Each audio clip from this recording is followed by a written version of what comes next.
Hi, this is Nick Dawson from Talkhouse, and you're listening to a new spin-off series of the Talkhouse Podcast called Nobody's Ever Asked Me That. So here's the thing. When you're a creative person and you have a new project, a film, an album, a TV show, a book, there's a process you go through where one journalist after another will talk to you, and each one will pretty much ask you the same handful of standard, kind of predictable questions. How did you come up with the idea for this? What were some of the challenges? What's it like to work with George Clooney? Etc. The interviewer is doing what is expected of them, and the artist gets comfortable with a series of answers that they quickly learn off by heart. For many years, in all the conversations I've had with filmmakers, musicians, and writers, whether they were on the record or not, I've tried as much as possible to deviate from that well-trodden path, to go beyond the most obvious questions to discover a different side of the person, which is exactly what Nobody's Ever Asked Me That is all about. The aim is to talk to artists whose work I love and ask them substantive questions that get to the heart of who they are as people, because those are the questions I'm most interested in asking and lead to the kind of conversations I love the most. The guest on this inaugural episode of Nobody's Ever Asked Me That is Vera Drew, the writer, director, editor, star of The People's Joker. That film was one of the most acclaimed and talked about movies of last year and is a brilliant, singular piece of personal cinema. A work that channels Vera's own life experience as a trans person through the mythology of Batman's Gotham City and its iconic inhabitants. It's queer autobiographical filmmaking at its most human, and it's also hilarious. It's a musical, it's a fusion of animation, green screen, and live action. It's truly unique, and if you haven't already seen it, you absolutely must. My talk with Vera was kind of a test case for this new series, and I honestly had no idea how well the format was going to work, but sensed that Vera would be an ideal first guest. And she was. The conversation you're about to hear was surprising for both of us in the best way and touches on a range of subjects including dreams, shoplifting, addiction, recovery, first love, self-care, polyamory, anxiety, as well as horny audiences, toxic yoga instructors, and idyllic meetings with Elijah Wood and Lilly Wachowski.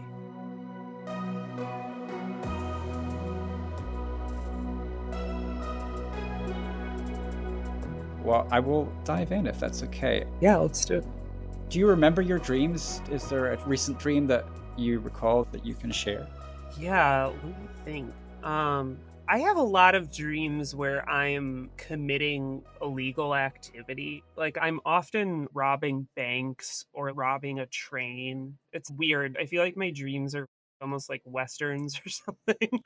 And I'm often breaking the law in some way. One of the best dreams I ever had, though, and this was years ago, but it's burnt into my brain just because I remember like it was me getting abducted by aliens, or like I was sneaking aboard an alien spaceship or something. And when I walked into their like main area, there were just all these aliens having a party. And it was almost like stop motion style. And I have this vivid memory of these two aliens in a hot tub giving each other massages. I think that was like probably the best dream I ever had. Do you remember your dreams? I just had one last night where I don't have any cats at the moment. We used to have 3 cats. And the 2 cats that I've had most recently, like who died within a couple of months of each other, were both still alive. And then there was a kitten that they were sort of mauling, and then suddenly I looked around the rest of the apartment and there were all these other cats that kept on appearing, and then there were some that were standing on hind legs like meerkats, and it was just sort of like both delightful and slightly alarming and chaotic. I do want to go back to the thing you're saying about, I mean, the alien stuff is amazing, but for me, my dreams are often sort of the way that I work through stuff, or the way that my brain is, or my psyche, whatever the correct term would be, redirecting stuff that I don't feel comfortable doing in my real life. So obviously in the context of People's Joker as well, like, is that subversiveness and that desire to break rules, is it safer to do that in your dreams and in art rather than life? Is there a discrepancy between how adherent you are to rules in your everyday non-artistic life versus your art and your dreams? It's weird because I think when I was younger, I definitely had way more of like a lawbreaker edge to me. I used to shoplift all the time in my teens and 20s. It was also just like way easier to do, I think, back in those days. I used to do graffiti. Mm-hmm. And I think now I don't really break the law as much anymore. So yeah, it's probably kind of like where I'm getting it out of my system a little bit. I also just so obsessed with genre itself, and it's kind of how I've begun to think of dreams. 'Cause I think on some level, I haven't gotten quite to full blown lucid dreaming, but I kind of can lucid dream.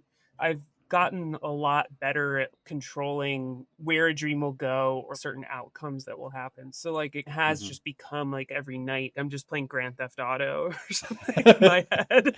Yeah. Um, but yeah, it's weird too because as I've gotten more into like lucid dreaming, I've found the times where like I'm not in control. It'll almost be like my psyche or my point of view will be like jumping between different characters in the dream. Or like sometimes I'll have these weird, almost like out of body experiences where I'm like in a theater watching the dream happen. It's very bizarre. I highly recommend a dream journal if you don't have one. Yeah, It really, I've done that sporadically. In terms of lucid dreaming, for me, on those rare occasions when I realize I'm dreaming and I have the consciousness to be like, okay, let's kick into lucid dream mode, I always want to fly. Is there like a thing that is the apex of your lucid dream experience that you want to go to? oh wow. Um, well, I don't do drugs anymore, so I always appreciate a dream where I get to like take a bunch of ketamine or something. Yeah. But I feel so that's such like a junky answer to a question. I mean, I would love to fly, but yeah, it's probably getting a Scarface level, like a table, that like Right. pile of coke he has, but Right. it's ketamine. Yeah. I mean, definitely like guilt-free Yeah. hedonism is what you get to do in your dreams. No, it's funny because when I've like talked to other people in like recovery about it, I think a lot of people that are in recovery feel very guilty when they have relapse dreams or something, and I'm like, Yeah. I fucking guilt free, like I like please. Yeah. Might even be why I started taking a dream journal, is just to Yeah. get more of those dreams. No, I have relapse dreams and they're definitely very guilt-ridden. So, Yeah, yeah, I'm so sorry. I wish that they were. They're not that frequent, but that does feel very much like all that stuff I was talking about before of the things that I'm having to rechannel from my life into dreams. Yeah. When was the first time you fell in love? Oh God. Well, this is gonna sound like people's Joker talking points, but I really don't mean it to. I was such like a spacey little kid. Like I had a very thin understanding, I think, of the limits of reality, and was very in love with Nicole Kidman when I saw her in Batman Forever. And like I think also in this way of like, oh, but I want to be that. But I remember there was this girl in my class who kind of looked like, I mean, I if I saw a picture of her now, I'm sure it's just like that's like a 6-year-old girl. It doesn't look anything like Nicole Right. Kidman. I think it was just literally like I had face blindness and she was like blonde. But I remember really just having a crush, like a really devastating crush on this girl. And I remember like one day her actually saying to me like, why do you stare at me like that all the time? And it was the most, I think I just had like a chill up my spine saying that. I hadn't thought about it in years, but it was the most, I think, vulnerable I'd ever felt in my life up until that point, was like having that, like, oh my, I have no poker face, I guess. Right. Right. I probably still Yeah. don't, I think, when I fall for people. Yeah. I mean, the weird thing for me is like, I think me falling in love and me having my heart broken were the same thing for a very long time. Like Yeah. the idea of reciprocity was something that came later. So I was somebody who had like hidden crushes, or maybe like you, they weren't actually nearly as hidden as I thought. Yeah. But it was mostly just the idea of love as understood by somebody who listened to too much of the Smiths, you know? Oh, yeah. So not great, That hit but hard. Yeah. yeah. Been there. I mean, I think that's the thing. When you asked the question, I was like, gosh, I don't even really know. Like, I feel like very similarly, like all my earliest, being in love with somebody was very unrequited. And I think just because I was so addicted to fantasy, and like most love stories are about that on some level, where it's just like, somebody likes somebody, but that's not the person they're supposed to like. They're supposed to like they're, Teen Wolf or something. Like Right. I'm supposed to be with Boof. It's so crazy that there's just a woman named Boof in Teen Wolf. But anyway, I think like literally up until college, I think that was like most of my experience with love. And I remember there's this girl that I was a theater kid, which Mhm. should be no surprise to anybody. But I was just head over heels for this.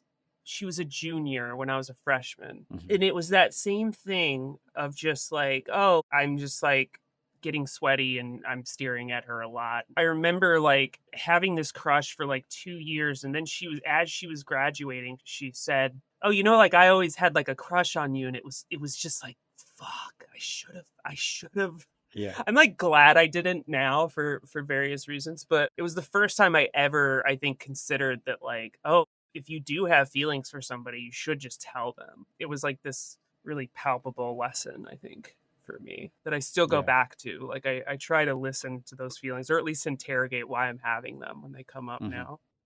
That's interesting. Did you beat yourself up about it a lot that you didn't? Oh, for years. I think I didn't get over it until well into college. I think part of it was just because I'm a pretty socially anxious person. Mhm. And it was just this epitome of what that robs me of, I think. Like my capacity to make myself isolate and suffer. I had never had anything like that up until that point. At that point, especially, I had really thought of myself as kind of like a loser, but not of my own making. And Right. yeah. When I was a teen, like I was so much more engaged in the idea of like me having feeling for somebody else rather than the idea that there could be any way in which they could reciprocate those feelings. I didn't think of myself as like a lovable person. I was just wondering, like, how much were you engaged with the idea that whatever vibe you were feeling was something that was mutual? I think, honestly, I mean, this is like fucked up to say, but I don't think I really understood other people having the capacity to have feelings until about 4 or 5 years ago. I'm like 35. Like, I don't think it really clicked for me until I really got into like doing therapy. And, I even think about it now with my primary partner, Lydia. Like, sometimes I'll like, catch myself going like, well, why are you doing this right now for me? And she'll just be like, because I love you.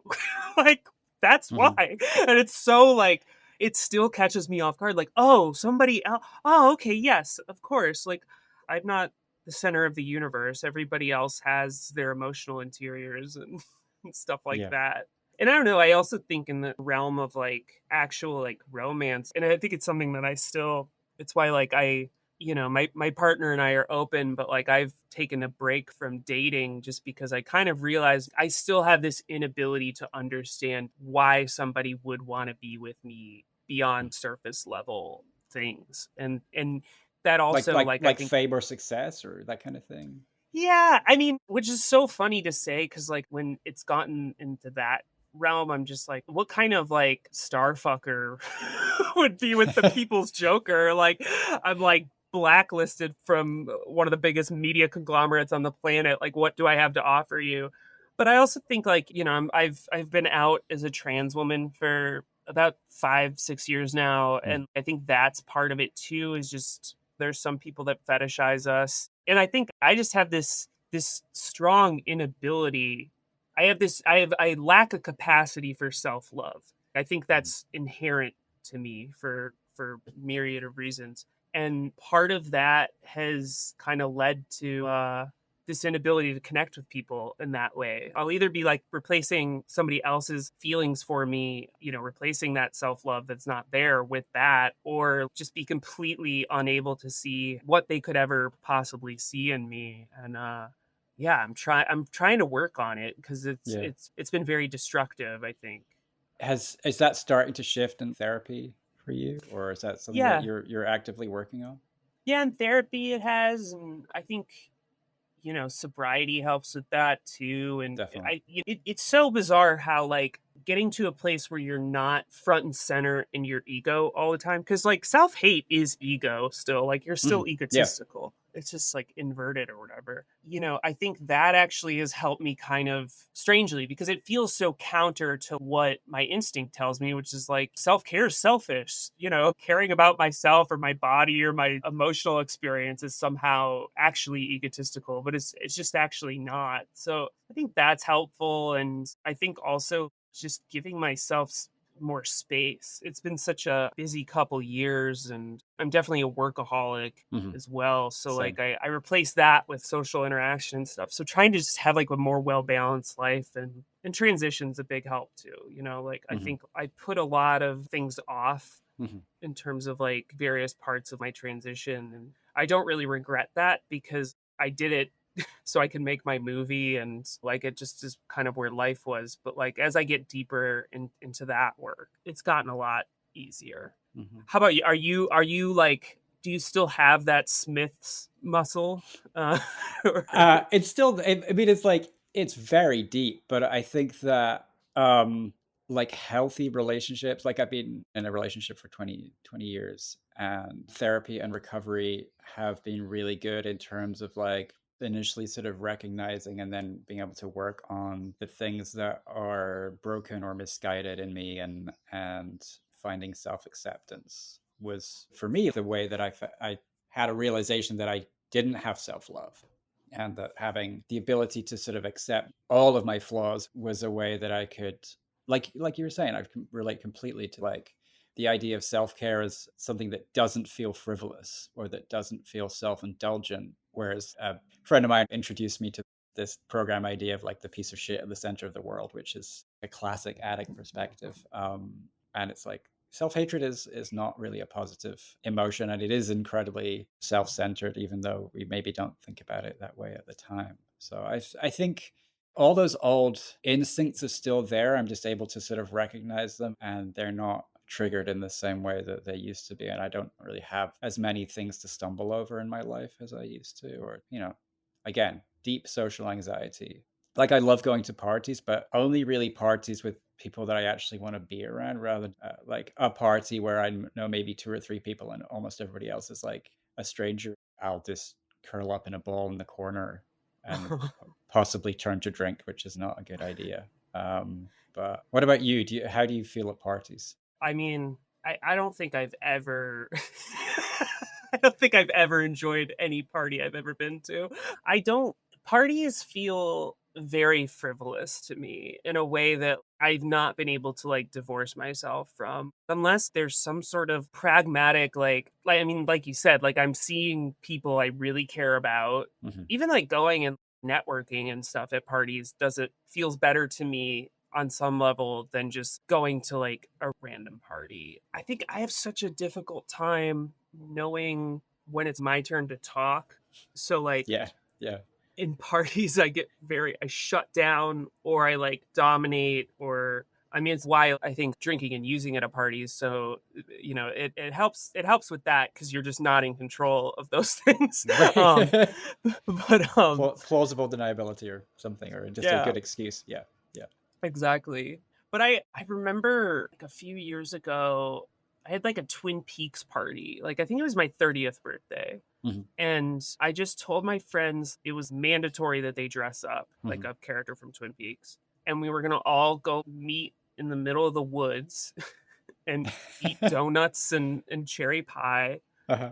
And that was probably the best party I ever had, just because like I think there were terms and conditions to it, and the fact that it was Hmm. like tied to this piece of media that I care so much about. I think that's maybe the secret, is like you got to add some bells and whistles to it for me to really enjoy it. Because yeah. Is there like a Vera Drew who goes to meetings and who goes to parties and who is different from the person I'm talking to now? No, no, I don't really know. I mean, I go on a lot of general meetings, Mhm. which is, basically the professional equivalent of like a first date. I've had a couple of them that have resulted in like actually getting to work with people, but I'll go and meet with production companies and producers or actors or on this general meeting thing. And the thing is, they either go really well or really bad, because I Mhm. don't have any sort of I'm unable to Yeah. be anything other than what I am. And people either really appreciate that or they do not want to work with me on any level. And I appreciate that. I've heard some nightmare stories about people who've had generals where the person taking the meeting with them, as in the person who's asked for the meeting, has read the buzz about them, but actually has not watched their work or not had like any real understanding. And so that they have the meeting and then there's this huge disconnect. What have your experiences been like in terms of like feeling like what you have already put out in the world has been truly understood by those people? The benefit of the kind of film that I made, like I think if people have watched it, they at least have a general idea of what they're getting into, like meeting with me. Sometimes I think I'm gonna be like a wild and crazy party person or super outgoing or something. But like generally they get a good sense of what my politics are and how I feel about mainstream comedy and IP and stuff. But I've definitely had those meetings that aren't great. And that happened a few times after we premiered The People's Joker at TIFF, and it got a ton of buzz just because Warner Brothers came after it. I went on a few meetings that didn't feel very good and were kind of like they clearly hadn't seen the movie because very few people had gotten to see the movie at that point. But I've also had this like amazing version of it too. When I met Lilly Wachowski, she hadn't seen The People's Joker.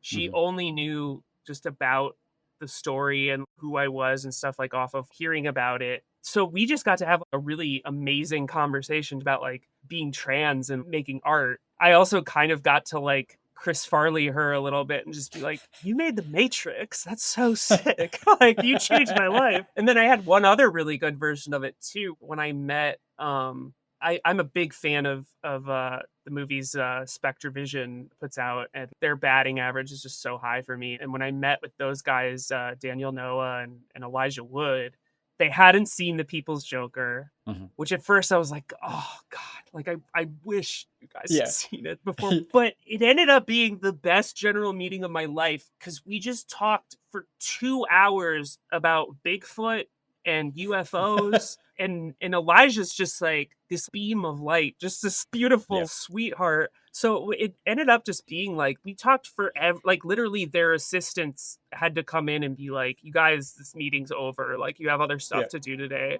So I've mostly had like good versions of that, I think. But yeah.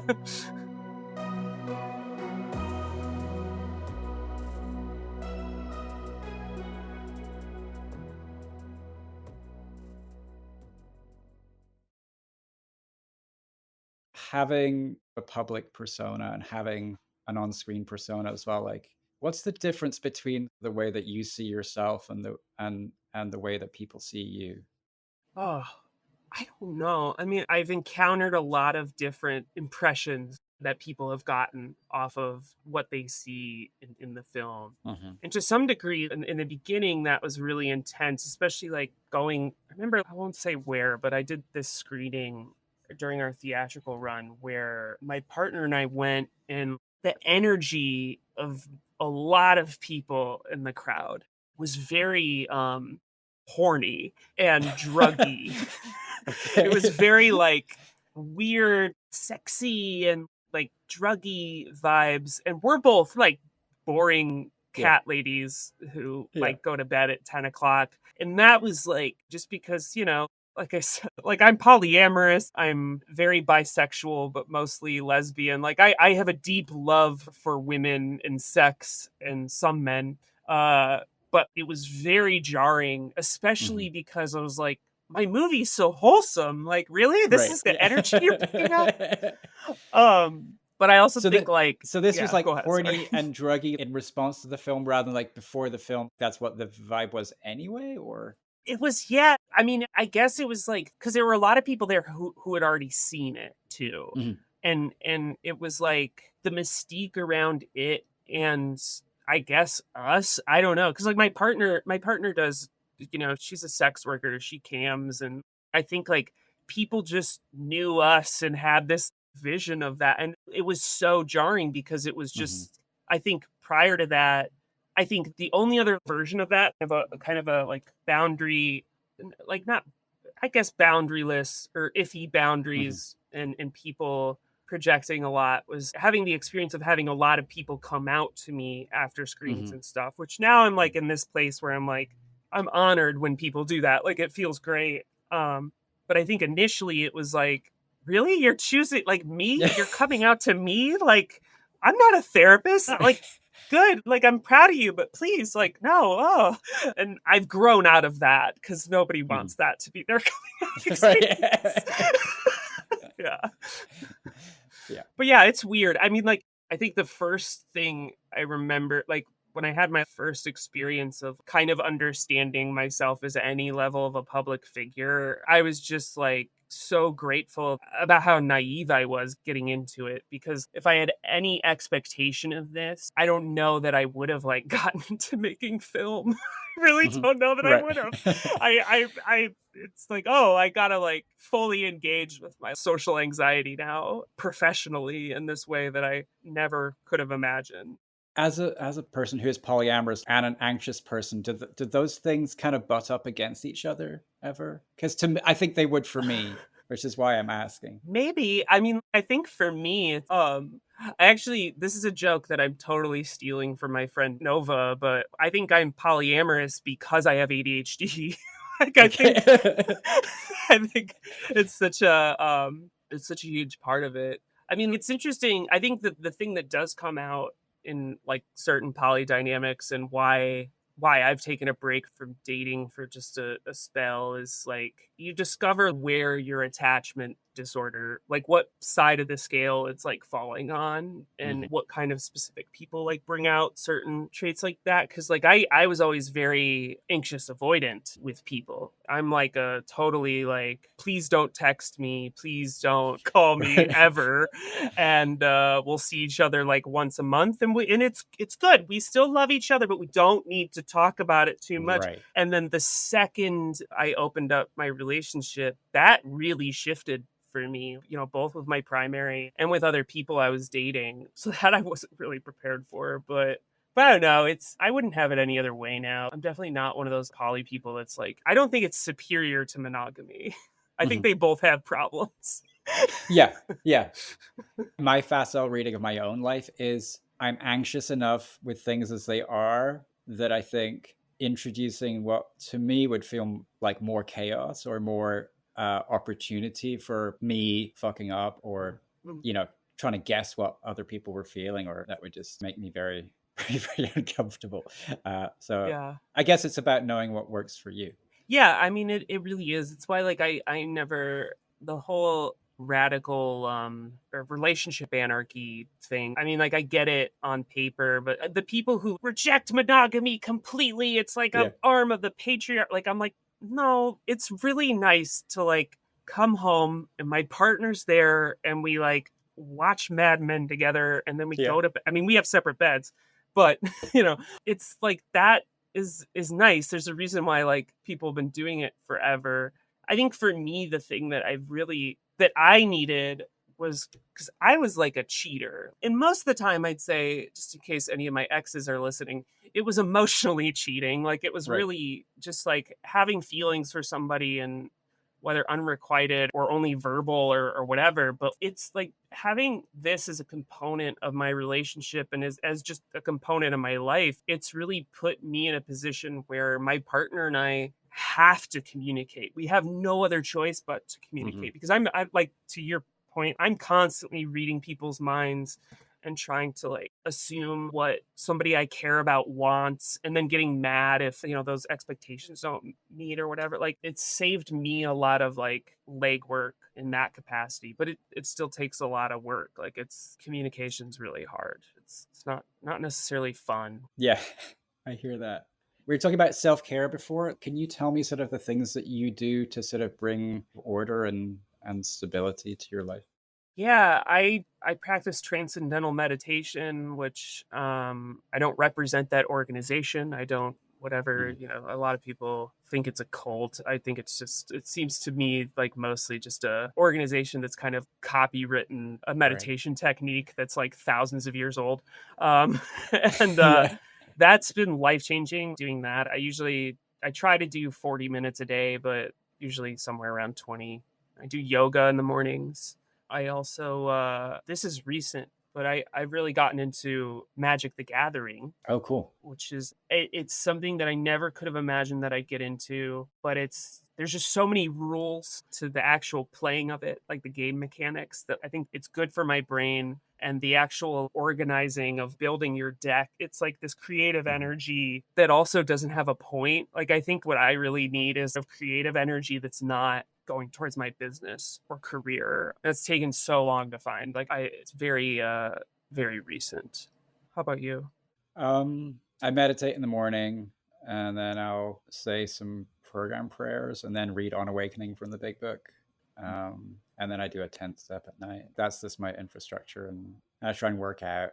I used to do yoga, but then the pandemic hit and I had some women on this Zoom yoga class. My father was like sick with COVID. This is very early in the pandemic. And this woman was like, we're doing yoga here. There's a pandemic, but like, we're not just going to survive. We're not going to settle for that. We're going to thrive. And I was just like, fuck you. And I just like slammed the laptop shut. There's like millions of people dying. And you're just turning this into like a workout meme for your yoga class. Yeah. It's like, fuck you, really.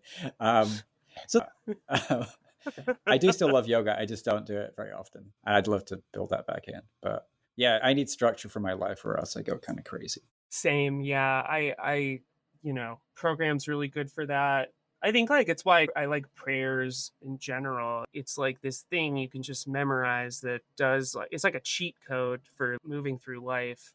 And like, if I really tap in and do that, I do feel better. If I ask the universe for help, it may not necessarily help me.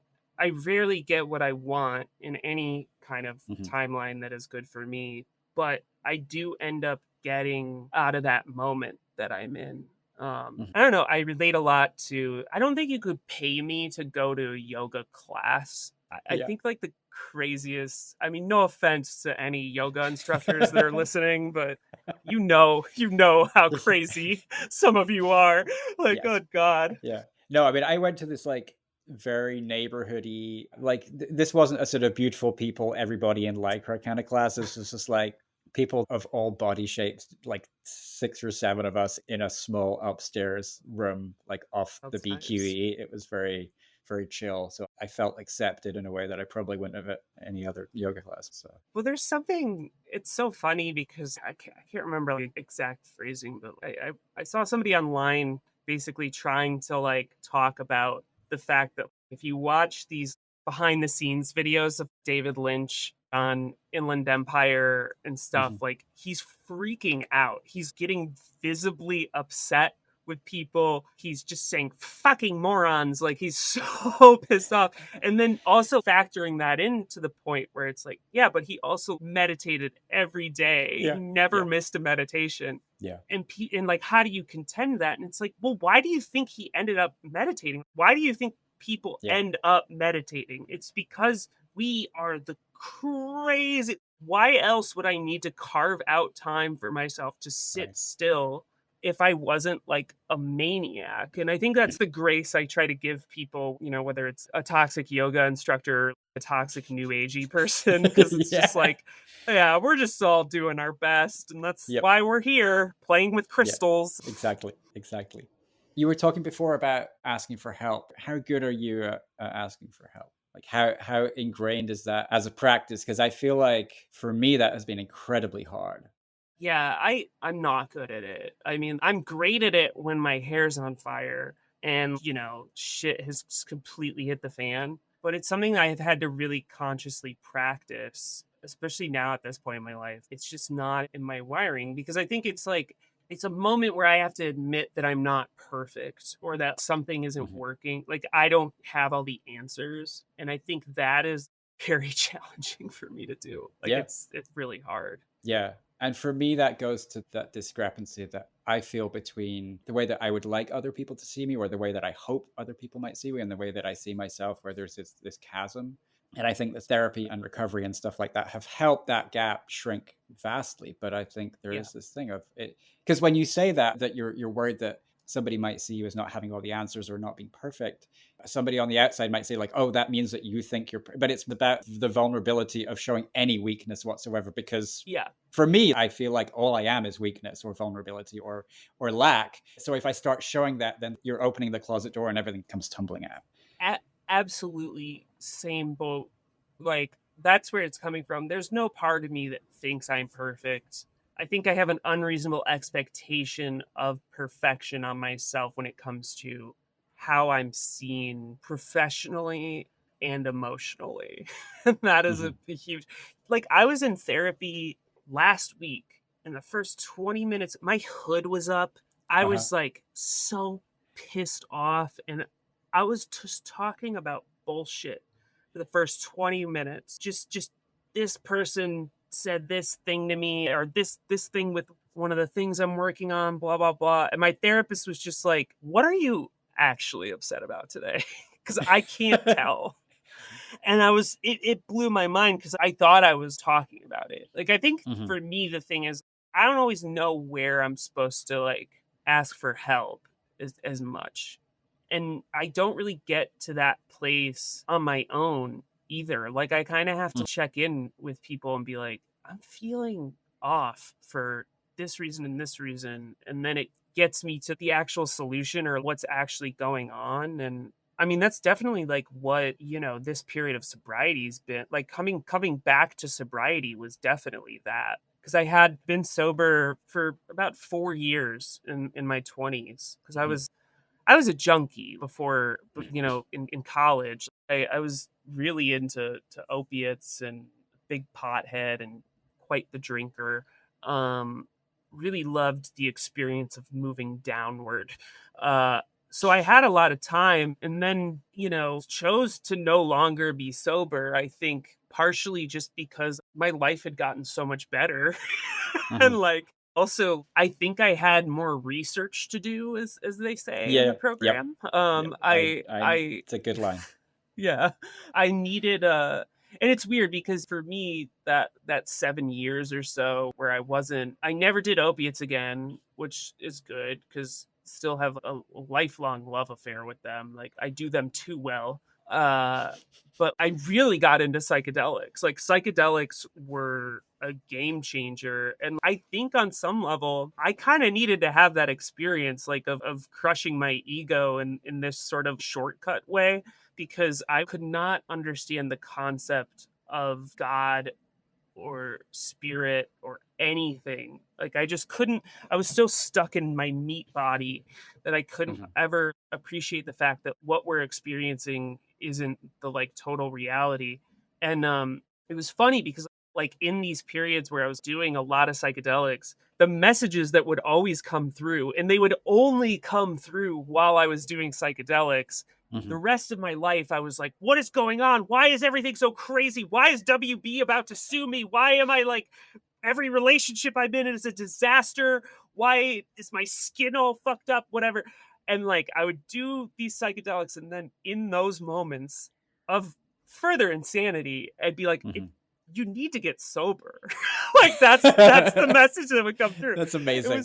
It was fucking, it was really crazy. It was like, I'm grateful for it because I'm a slow learner in a lot of ways. And like I said, my head's so up in the clouds. I don't always know why I'm uncomfortable. I can relate to that a lot. Yeah. Yeah. And I think an addict is sort of the poster child of slow learners in a way.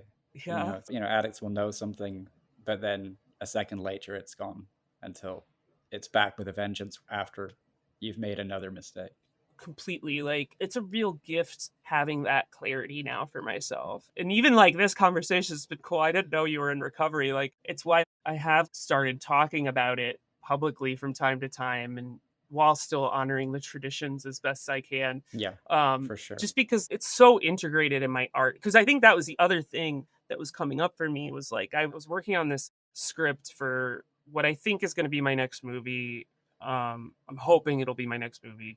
But I was writing this thing and I was trying to figure out the main character. And I had this moment where I was just like, oh, what if she's like an addict and she like relapses? And then I stopped writing, and it was just like, what if you're a fucking addict? It was such a useful thing, and kind of this realization too of just like, I've already made this, like, the people's jokers about addiction, and, you know, not just to like substances or Smilex or whatever. It's people, and like people, places, and things. And I don't know, like, it's scary sometimes to like talk about, I guess, publicly, but it also, like, it feels better to talk about it. It makes my life feel more integrated. I don't know if you've had that experience at all, but yeah. So this recent period of sobriety sort of is in the last couple of years, is that right? Or yeah, it's still pretty fresh, and kind of came out of the experience of releasing the movie. And also it's weird, and like, this is something that I've said this at meetings, and I've seen people shake their heads like, no, don't say that, but like, my life got better.